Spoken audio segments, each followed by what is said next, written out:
Residents of Yikpabongo in the Mampurugu-Muaduri district of the northeast region are calling on government to ensure the complete ban of illegal logging of economic trees in the area.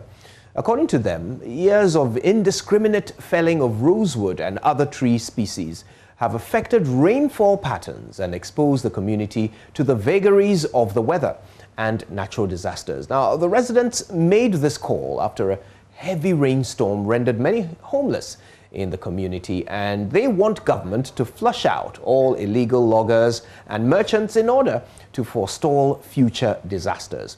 Our correspondent Eliasu Tanku visited the community. Here's his report. The Yikpabongo community, nestled in the corner of the Yizesiwa Trunk Road, was once rich in economic trees, including rosewoods and papa. Like many communities in this overseas district, it is now a community severely hit by illegal logging activities. On the 20th of this month, exactly a week ago, the small farming community of nearly 1,500 people was hit by a storm. The impact of the storm, according to the residents, was one of a kind never experienced in the area, although storm incidents are somehow common here. Buildings were ripped off, trees and electricity poles uprooted, leaving the victims and the animals struggle for shelter. In calling for assistance from the National Disaster Management Organization, the residents blamed the incident on the illegal cutting of trees in the area and demanded action from government. The storm was severe because the trees are no more there to play the windbreak function. At the community, we first met with the local chief at his palace. His spokesperson, Samari Bedell, he attributed the storm incident to the indiscriminate cutting of trees and asked government to immediately intervene. We want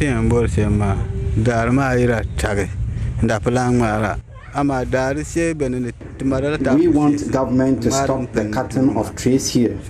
We now struggle to get wood to roof our buildings. Government must stop them.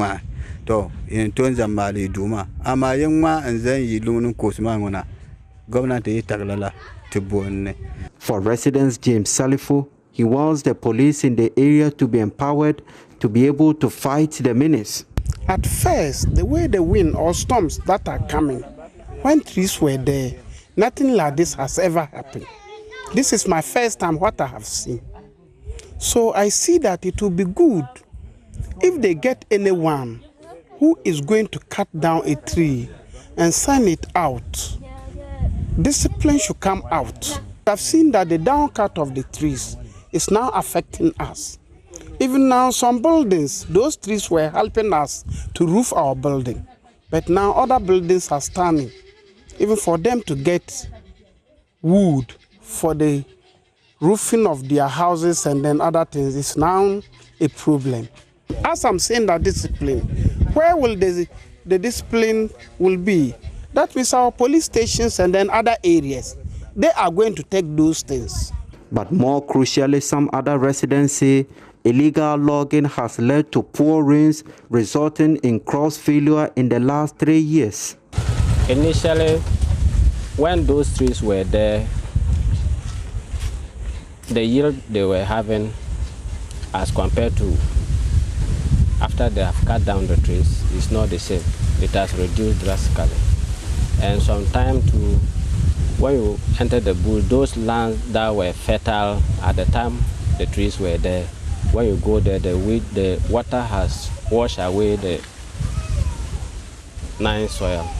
Ali Chas is a native nurse working at the health center in the community. That's the cause, because those trees were protecting the community. If there were a storm like this, the storm will remain on the trees. But now that they've cut down those trees, when the wind comes, it removes the roofs. To me, such people, if they get such people, they should arrest them and imprison them. In addition to climatic conditions, the community has also been suffering from social problems such as water scarcity and destruction of roads. Streams that run across the community continue to dry up owing to increasing temperature. In one of the dry up water sources in the community, these women were seen digging the soil in search of water. We are searching for water by digging. We suffer a lot to access water, especially in dry season like this. We are dying of thirst. Please come to our aid. Earlier on our way to the community, we came across this scene. I'm the owner. And this is my brother. He's the mechanic that works on the car in Kumasi. So you all come all the way from Kumasi? I'm from all the way from Tamil. So we don't know anything about this consignment. The consignment, the owner, if you want the owner, I can give you his contact, then you talk to him. Me now, we are here to salvage our car and send the car. But bear in mind, it's not Rosewood because we are not Rosewood. This is not Rosewood. That's right. You understand? Yes, sir. I say they call this one Papa. If Rosewood you can't export, I know very well because I asked him that if it is Rosewood, I will not let the car because there's a ban on Rosewood, of which I'm aware. Even though I don't deal in this thing wood, but I listen to wood news very well. I'm aware, and I work in Tema, and they are close by people that this Chinese that do.